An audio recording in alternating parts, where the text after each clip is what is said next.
Um, Hi, folks.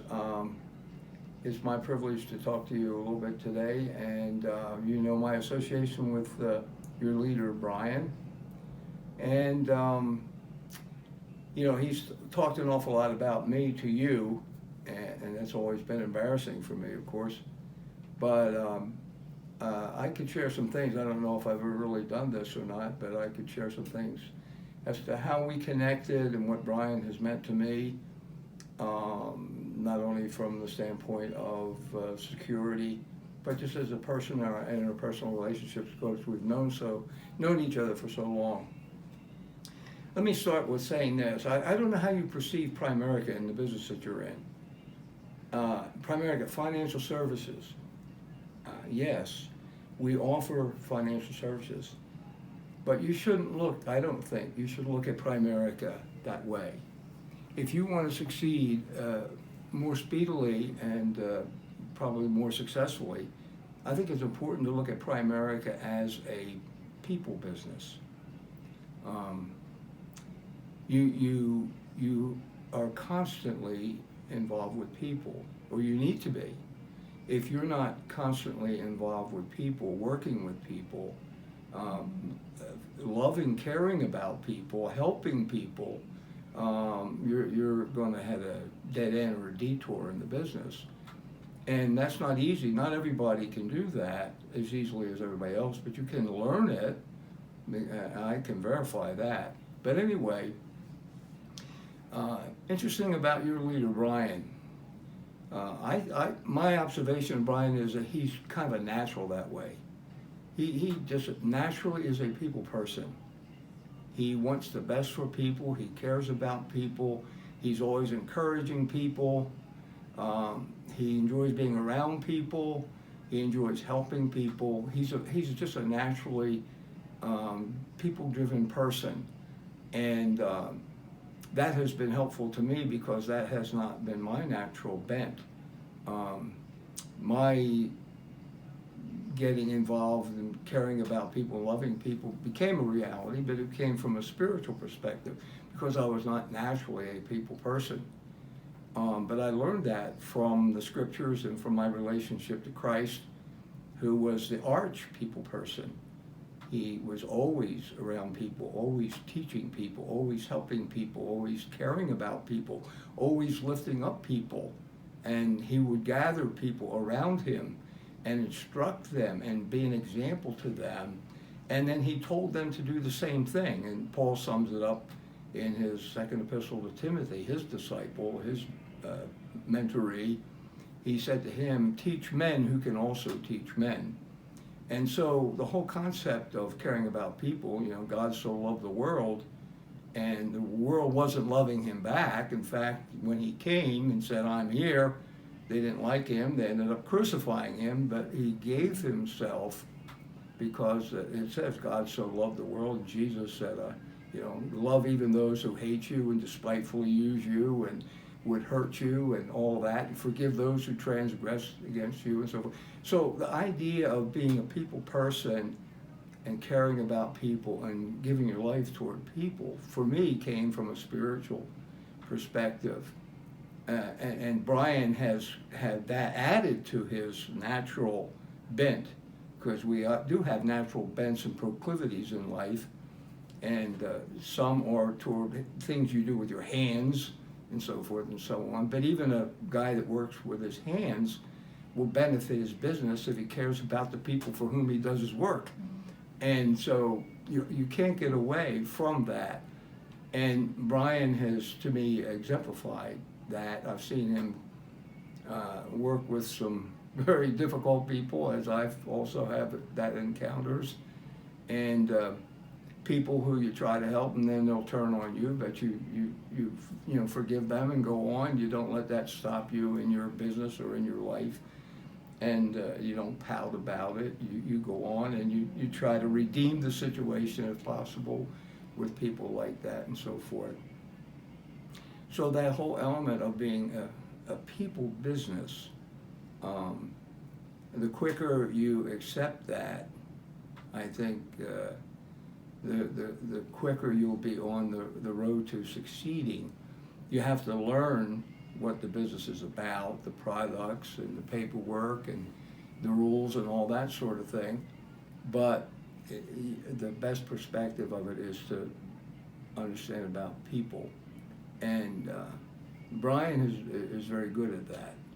He's better at that than I am by nature. And now he has a heart for that God has enlarged him that way, has even enhanced his perspectives. I know we talk about that. So we identify on a lot of levels. We have athletic interests, we talk about sports, we can talk about our business, we can talk about family. We have a lot of identification with each other that way, and it's just wonderful. Has grown over the years and not lessened. He doesn't need me, but he still keeps in touch with me, and we meet almost on an every other week basis, if possible, and spend significant time together about all of life, about the business, and sharing our hearts and praying for one another and trying to encourage each other and that sort of thing, and making sure that what we do it right, and don't cheat on people and don't abuse people, and know that everybody won't accept your concern, your interest, or your helpfulness or whatever and so forth. So we keep in touch on that kind of basis. We share scripture together to try to build each other up in the things that the world will like to tear down any confidence about spiritual perspectives now. So we identify very deeply on that level as well. And he's been very gracious to my wife and to my family. And of course I've been interested in seeing his children and so forth and their growth. And so we've had a lot of identification that way. Now, from the business standpoint too, let me maybe just close this off this way from the security business. And we don't talk a whole lot about it, but you know, how would you like, you realize how difficult it is to create, say, like a nest egg of $2 million? You take 5% of $2 million, that's $100,000 for life. But to do that, you'd have to invest for 35 years at 9%, about $742 a month. Now, who do you know typically that would do that? Do that for that long of a period and start out at that level. So most people can't start out giving $742 a month to an investment, and a lot of investments don't grow at 9% anymore. So, and you can only end up taking 5% out. So to have a six-figure income of $100,000, you need $2 million. Well, I started in this business with nothing in the way of a nest egg. Nothing. That's one reason why I left the ministry, at least the pastorate. I didn't leave the ministry, but I left the pastorate. So I could pursue taking care of my family, because the scriptures tell us that a man should provide for his household, for his children, not his children for his parents. So I was in a situation, I'm looking, and my children are going to have to care for me, and that's not how God set it up. So I asked him, you know, what am I going to do? What can I do? And all I had known, I didn't even know computers, and we were getting into the computer era. And all I had known was athletics and pastoring, and that was about it. Working with my hands, digging ditches, loading trucks, stuff like that. But I had gone to school, I had learned how to learn. And I said, well, I can learn to work with computers, I guess, because, you know, I had learned how to learn. And I got to where I enjoyed learning. And that's another identification. Brian enjoys learning, and we both enjoy learning. And so that's another level at which we identify. So the Lord put Steel Lovett in my path in the Acme parking lot. You know this story. And Primerica came up. Well, from my perspective, after 8 years to 10 years in the business, I had a $2 million nest egg, and it was the business. And the brunt of that, the load of that, was Brian and Brian's business that he had built. And now I've been retired for over 20 years, and I reached that 2 million level mark in 8 to 10 years, where I could have a 6-figure income, and now it's more than 6 figures. I mean, it's over 100,000. And I've been enjoying that with my family, and that security, and can leave it with my wife if I pass on first. The way the company lets you own your own business, and I attained that, and did it so quickly, and been able to do what my heart wants to do for over these 20 years now, and share it with my family. As you know about all the vacations we've been going on for over 20 years, and where I supply everything, pay for the airfare and the food and everything else, the rental of the properties. And how would you feel towards someone who made that available to you? I hope you can get my point. That's pretty clear. That's a materialistic addition to everything else I've said before. So Brian and I both wish that for all of you. But again, keep in mind, don't forget who gives you the ability and gives you your talent. Don't go on without depending on him, seeking his help. And don't forget, you've got to be a people person. You've got to be willing to interact with people and care about people. I remember, I did that for 24 years as a pastor, out many, many nights visiting people in homes. So when I found out Primerica, and that's what you did in Primerica, there was no change. I just did it with a different end in view. It's still going out after a day. And a lot of times when you have an appointment, you don't feel like going. You're tired, especially when you get older. And you kind of get tired. And here's how I would approach that. I would get in the car. Now, this is not every time, but sometimes I had an appointment I had to keep, and I didn't really feel very energetic about keeping that appointment. So here's what I frequently did on those occasions. I would get in the car, and as I was driving, I would say, Lord, help me to love these people. Because you never know who you're going to see at the kitchen table. And some of them are not easy to take. Some of them are so easy to take. Some of them you really click, and others it's plowing and very taxing, and they're defensive or whatever. But I always prayed that when I felt like I wasn't up to par and really into it, so to speak. And I would say, Lord, help me.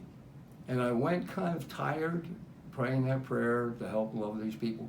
And I can honestly say to you, no matter what time it was, 11:30, 12 o'clock at night, driving home, I felt refreshed, and I could have gone on another appointment.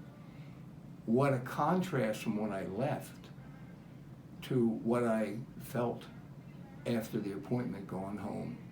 And I would just encourage you that way. Don't just grit your teeth and plug on. Ask God to give you help to care for these people you're going to go sit down in front of. And it's wonderful what can happen.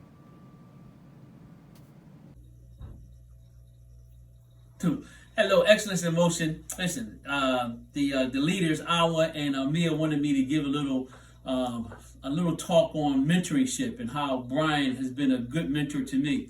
one thing I learned about in this business at the beginning stage is you got to learn something that's very new. So it wasn't just about me being mentored by Brian. I was actually being mentored by other people in different industries as well, because I didn't know anything about finances, didn't know anything about insurance. So I went to a person I knew that was in insurance and asked them would they give me some pointers, and they absolutely did. Don't be afraid to ask for some leadership from somebody. But Brian, I think, is the epitome of leadership and just keeping an atmosphere of positivity in his organization. I remember coming up, and it was another guy that was in a computer room at the time. He was starting to talk some negative stuff, and Brian came in and pretty much just pushed him away with me with vigor, like it almost could be a fight. But the fact that he put enough deposits into this person, they understood that he was doing it for the benefit of making sure that I stay positive. So I've learned that same thing to make sure I kept my base ship positive. When I came into the business, I didn't let a lot of negative stuff come around, or people complaining about they didn't pass an exam, or they complaining about somebody didn't show up. So I've learned that from Brian, making sure you keep a positive atmosphere around your key people, number one.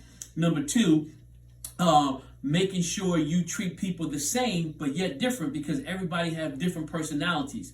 Our personality is different from Shemaine. Shemaine is different from Donald, and Donald's different from our. Everybody have a different personality, so you got to learn to make the right deposits in people, and you pull out that deposit when it's time. Sometimes I have to be rough, sometimes I have to be gentle, but everybody you can't be rough with, and everybody you just can't be gentle with all the time. So you have to know your people, give them the same standards, but yet treat them differently, because everybody's at a different place. So his mentorship meant a lot to me, because he definitely at the beginning stages had a lot more belief in me than I had in myself. So as you've been a mentor, make sure you believe in your people till they start believing that they can actually get it done. That's my take on it. I love Brian. He's been a lot to myself and my family. Where we are right now, it would be a lot different if he didn't come into my life. So thank you very much. And you guys go make this thing happen. Go make it fun. Good night. What's up, everyone? This is Christian O'Neill, Brian's oldest and favorite son. Mia asked me to share with you guys just some things, so I'm going to be talking about how my dad has influenced my life and what I've learned about him, what I admire about him, and also how his business, how Primerica has given him the ability and the tools to be who he is today and to make the impact, the big impact that he has made on his kids. So yeah, my dad has influenced me my whole life. I definitely wouldn't have the mindset and the drive that I have today if it weren't for him. So as a kid, he was able to be there for me at events that he otherwise wouldn't be able to be if it weren't for Primerica. So the really cool thing was, like, he was able to coach like my little league teams. He was able to be there even though I didn't really like baseball. Hated baseball, actually. He was still there at my games coaching me, and Primerica gave him the freedom to pick and choose where he wanted to go, how he wanted to spend his time. And so that's something really valuable that you have to take into consideration, because you otherwise wouldn't really get that if you're in corporate America or if you didn't work for yourself. So with that comes responsibility. And so my dad has taught me through the years, just by hustling, that, and this sounds kind of cliche, but it's so true. And he really shows this to me, how you got to love what you do. So he wakes up at 4 or 5 a.m. I'm sure most of you guys know that, with a smile on his face, and goes to work happy about what he's about to be doing and helping other people. And so that's huge. If you don't like what you're doing every day, then I think you should reevaluate where you are and kind of take a step back. But if you like what you're doing and you have the opportunity to make a crap load of money and build a team while doing it, then that's even more special. It's something to cherish and hang on to. And I think Primerica is a perfect avenue to do that. So growing up, watching my dad do what he does in the business, it's been incredible, not only for my family in terms of how much he provides for us and how much he's able to do for us, but also how much he's able to share with his kids, especially me. So I've learned so much from him, not only about like the power of money, but also about influencing others and the power of connections, not only in network marketing, which is especially true with Primerica, but in life itself. So if if you can't make people like you, or if you can't get on people's sides or negotiate or learn how to connect with others, then you're really not going to win, whether it's in sales or whatever industry. And so Dad has an incredible ability to influence others and to take their, I don't want to say broken mindset, but whatever state they're in, he does great at elevating their mindset to reveal to them that they can accomplish way more than they maybe otherwise thought they could in the past. And so that's something I really admire about my dad. I'm thankful for all he's done for us. Primerica, like I said, has been an amazing avenue for him to not only build wealth, but build a huge team and to build something that he loves working on each and every day. And so it's not even really work for him. And that's when it comes down to, that's like the most important thing. You know, you don't want to work at something your whole life, look back and then say, oh my God, like what did this do for me? What did this do for my family otherwise, other than provide a little bit of income? Did I really build something that I'm proud of? Would I do it over? Stuff like that. And so, yeah, hope you guys took away something from this. That background noise you're hearing in the back is my dog. Tito, say hi. Tito. There's his little nose. Anyway, thank you guys. I appreciate it. Go out and kill it.